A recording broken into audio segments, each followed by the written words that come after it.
Hola, bienvenidos a esta videoclase La epistemología en el abordaje de los proyectos de investigación. Mi nombre es Marisela Fernández.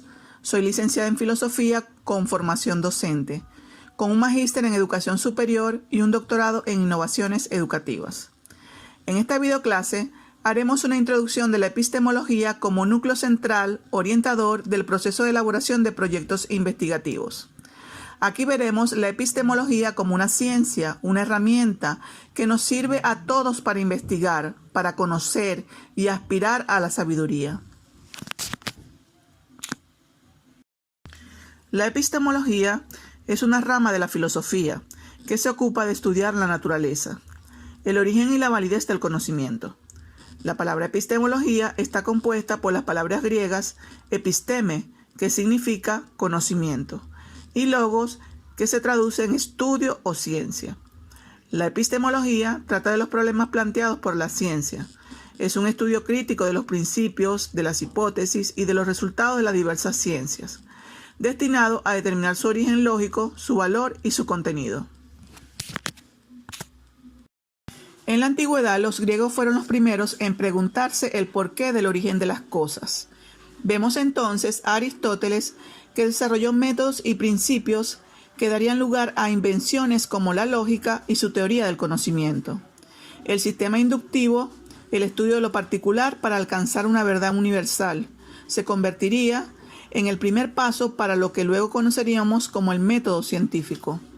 Aristóteles planteaba que hay tres maneras de conocer: la percepción, lo que sabemos a través de nuestros sentidos; la experiencia, lo que sabemos en base al pasado, a lo vivido; y de las sustancias, en base a principios y causas.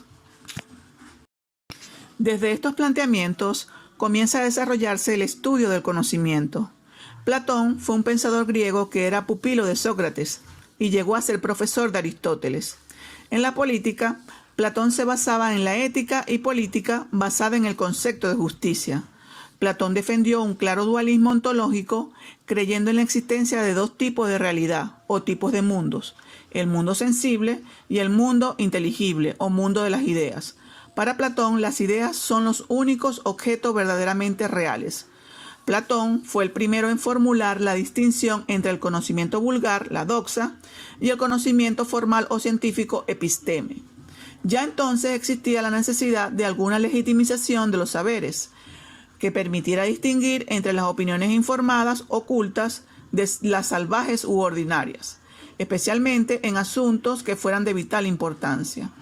En forma sucinta, se conoce como conocimiento vulgar, conocimiento precientífico o conocimiento ingenuo, aquellas formas de saber que se desprenden de la interacción directa y superficial con los objetos de la realidad.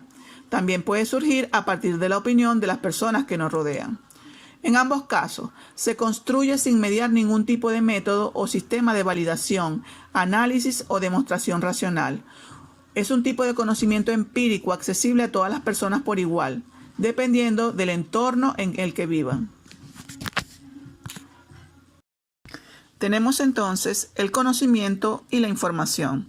La información es el conjunto de datos organizados de forma coherente y con significado, mientras que el conocimiento es la aprehensión consciente del sentido y significado de esa información. El interés fundamental en cuanto al conocimiento es el criterio de verdad y de la relación de sujeto y objeto, junto a los problemas que esta relación conlleva. Tomar la realidad como objeto y tomar al sujeto como objeto o como sujeto cognoscente. Ahora bien, podemos categorizar la realidad a través del objeto que vemos u observamos mediante lo empírico. Por ejemplo, si vemos la primera imagen, nos hacemos la idea de que estamos allí en ese lugar y estamos captando a través de nuestros sentidos. Observamos el paisaje campestre, el olor, la temperatura del ambiente y el sonido de la naturaleza. Nos hacemos una impresión de la idea de esa realidad. Por el contrario, cerrar los ojos sin ver esa realidad y sin ninguna información, comienzo a hacer conjetura de los hechos y decir que la realidad es abstracta, trascendental, espiritual, metafísica. Ese sería un paradigma racional, ideal y conceptual, pero sobre todo subjetivo, porque ya no es la realidad la que nos da la información, sino el sujeto quien elabora la información. Por supuesto que este modelo se contrapone a lo empírico. ¿Cómo llegar a la verdad? La importancia de la epistemología es el proceso de reflexión que debe tener la persona y la comunidad. Hay que ser críticos en torno a cómo se desarrolla el conocimiento y cómo la ciencia valida el conocimiento creado. Las preguntas de investigación son el corazón de ella. ¿Qué es lo que queremos entender del fenómeno que estamos estudiando? ¿Qué es lo que conocemos de estos fenómenos y qué es lo que quisiéramos conocer? ¿Cómo llegar a la verdad? ¿Cómo aproximarnos a la realidad y que nosotros predigamos algo de ella? Son diferentes los medios, los canales o caminos, diferentes las formas de acercarnos a la verdad. Los filósofos desde la antigüedad han tenido sus rutas. Los modelos y paradigmas son en conclusión una forma de elaborar el conocimiento. René Descartes fue un filósofo, matemático y científico francés, cuyos aportes más notables son el desarrollo de la geometría, una nueva metodología científica, la ley cartesiana o su contribución a la filosofía moderna. Descartes publica su libro más famoso, El discurso del método. En este libro, el autor intenta establecer una serie de reglas para producir conocimiento válido. El discurso del método pretende dirigir bien la razón y buscar la verdad en las ciencias. Las reglas fundamentales son, primero, regla de la evidencia. Es la primera y más importante de las reglas del método. Consiste en aceptar como verdadero solo aquello que se presente con claridad y distinción, es decir, con evidencia, el ejercicio de la intuición. 2. Regla del análisis. El análisis es el método de investigación consistente en dividir cada una de las dificultades que encontramos en tantas partes como se pueda hasta llegar a los elementos más simples, elementos cuya verdad es posible establecer mediante un acto de intuición. Consiste en descomponer las aserciones complejas hasta llegar a los últimos elementos que la constituyen. Con este método conseguimos que las proposiciones más oscuras se puedan comprender al observar cómo dependen de otras más simples. 3. Regla de la síntesis o método de la composición. Consiste en proceder con orden en nuestros pensamientos, pasando desde los objetos más simples y fáciles de conocer hasta el conocimiento de los más complejos y oscuros. En el discurso del método nos las presenta como la tercera regla del método.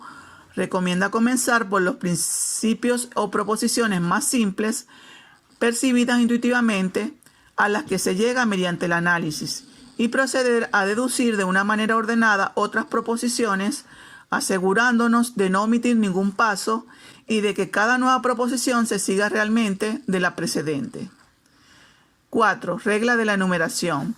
Como la cuarta regla, consiste en revisar cuidadosamente cada uno de los pasos de los que consta nuestra investigación, hasta llegar seguros de no omitir nada, de no haber cometido ningún error en la deducción, es decir, hacer en todos unos recuentos tan integrales y unas revisiones tan generales que llegase a estar seguro de no omitir nada. Finalmente, con este método de reglas específicas nace el método científico en base al uso de la razón. Recordemos que el método científico tiene como función estudiar el entorno a partir del conocimiento que establecen las ciencias formales, excepto las ciencias humanas y sociales, donde los fenómenos de estudio y de investigación no se pueden repetir controlada y artificialmente, como puede ser a través de un experimento, sino que debido a su grado de complejidad se deben llevar a cabo de distintas formas, a través del estudio del comportamiento de hechos históricos en comparación con el mismo comportamiento o los mismos fenómenos sociales que representen en la actualidad. Solo así el investigador entenderá lo que puede significar a futuro el desarrollo del mismo problema social. Posteriormente, con estas teorías se fueron dando debates con qué era ciencia y qué no. Thomas Kuhn es uno de los filósofos de la ciencia más importantes del siglo XX. Introdujo el concepto de la influencia de los factores sociológicos y psicológicos al desarrollo de ciencia y del paradigma. Kuhn publica la estructura de las revoluciones científicas. Según Kuhn, las ciencias no progresan siendo un proceso uniforme por la aplicación de un hipotético método científico.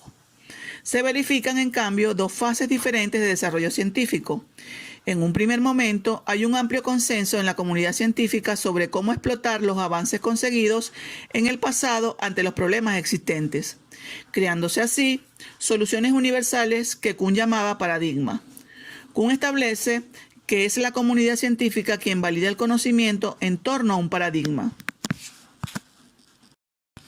Luego de esos debates de discusión sobre qué conocimiento puede ser considerado ciencia y qué no, surge el paradigma, que es un conjunto de prácticas o teorías que definen una disciplina científica. Estos son constantemente cuestionados y puestos a prueba. Si hay una idea que logra sobreponerse a la otra, se transformará en paradigma, hasta que llegue una nueva idea que la supere y se transforme en el nuevo paradigma. Entonces, la manera en que generamos conocimiento es variable. Aquello que hoy consideramos verdadero es posible que mañana lo consideremos falso. Mario Bunge fue un destacado intelectual y filósofo argentino. Además de físico y epistemólogo, era un defensor del realismo científico. Bunge distingue la ciencia como fáctica y formal.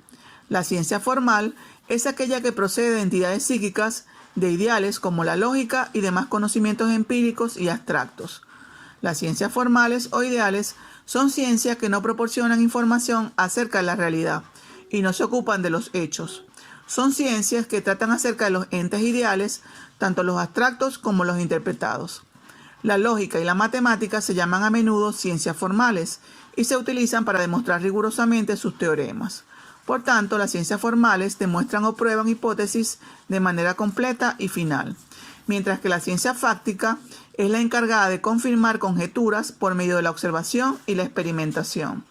Las ciencias fácticas, denominadas también ciencia de los hechos o ciencias materiales, están conformadas por la física, la biología, la sociología y la historia, entre otras. Las mismas que se ocupan de hechos que son cosas concretas o materiales y que ocurren en el mundo interno de la experiencia subjetiva del hombre y en el mundo externo. Estas no tienen propiedades matemáticas, aunque en muchos casos se les puede representar matemáticamente. El sujeto y el conocer. El sujeto, consciente de su realidad, a través del proceso del hecho de conocer, que se representa a través de un conjunto de representaciones sobre las cuales no existe duda de su veracidad. Un ejemplo es las matemáticas, porque a partir de ideas abstractas como los números inventados por el hombre, se puede llegar a una conclusión verdadera concreta. Entonces, el conocimiento científico, compuesto por una ciencia fáctica y formal, es producido a través de la investigación científica por medio del método científico. Tenemos entonces tres condiciones que definen el conocimiento. La verdad. Como las proposiciones falsas no se pueden conocer, para que algo cuente como conocimiento, en realidad debe ser cierto. La creencia. Debido a que uno no puede saber algo en lo que ni siquiera cree. Por ejemplo, si afirmo que el hombre es inmortal, pero no creo que sea verdadero, lo cual es contradictorio. Y la justificación, en lugar de creer en algo simplemente porque sí, nuestras creencias deben estar justificadas para que sean consideradas conocimiento. En los tipos de conocimiento tenemos el intuitivo, que se basa en la intuición, la fe, las creencias, entre otros. Los sentimientos humanos juegan el papel más importante en el conocimiento intuitivo en comparación con los hechos. El autorizado se basa en la información obtenida de libros, trabajos de investigación, expertos, poderes supremos, entre otros. El lógico es una creación de nuevo conocimiento a través de la aplicación del razonamiento lógico, método deductivo. Y el empírico se basa en hechos objetivos que se han establecido y pueden demostrarse. Vamos a ver un ejemplo. Supongamos que vamos a seleccionar un problema específico a explorar dentro de una línea de investigación. Allí podemos utilizar el conocimiento intuitivo, mientras que el conocimiento autorizado se obtiene durante el proceso de revisión de la literatura. Además, el conocimiento lógico se genera como consecuencia del análisis de los datos primarios. Y las conclusiones de la investigación se pueden percibir como conocimiento empírico. Ya para finalizar, tenemos las principales teorías acerca de la adquisición del conocimiento. El pragmatismo. Tanto los fenómenos observables como significados subjetivos pueden proporcionar un conocimiento aceptable, que depende de la pregunta de investigación. El realismo. Los fenómenos observables proporcionan datos creíbles y hechos. El positivismo. Solo los fenómenos observables pueden proporcionar datos creíbles u hechos. Interpretativismo. Significados subjetivos y fenómenos sociales. Se centra en los detalles de la situación, en la realidad detrás de esos detalles, en significados subjetivos y acciones motivadoras. El empirismo enfatiza el papel de la experiencia, especialmente la experiencia basada en observaciones perceptivas de los 5 sentidos en la formación de ideas, mientras que se descarta la noción de ideas innatas. Representacionalismo, realismo indirecto o dualismo epistemológico. Sostiene que el mundo que vemos en la experiencia consciente no es el mundo real en sí, sino simplemente una réplica en miniatura de la realidad virtual de ese mundo en una representación interna. Y el constructivismo o construccionismo presupone que todo el conocimiento está construido, ya que depende de los convencionalismos, la percepción humana y la experiencia social. Finalizo con estas frases célebres de reconocidos pensadores, en el cual me permito reflexionar sobre lo que nos espera en nuestra tarea de investigador. Siempre debemos tener presente el entusiasmo y las ganas de investigar como un fuego latente. Por más que estudiemos e investiguemos, nunca se llenará ese recipiente de la fuente del conocimiento. Mediante la indagación y la información recibida, siempre surgirán ideas, pero lo importante es que al momento de investigar, busquemos las diferentes formas para encontrar la verdad. Si nos esforzamos en la formación epistemológica, nuestros escritos tendrán mayor profundidad y calidad, lo que nos llenará de una gran satisfacción.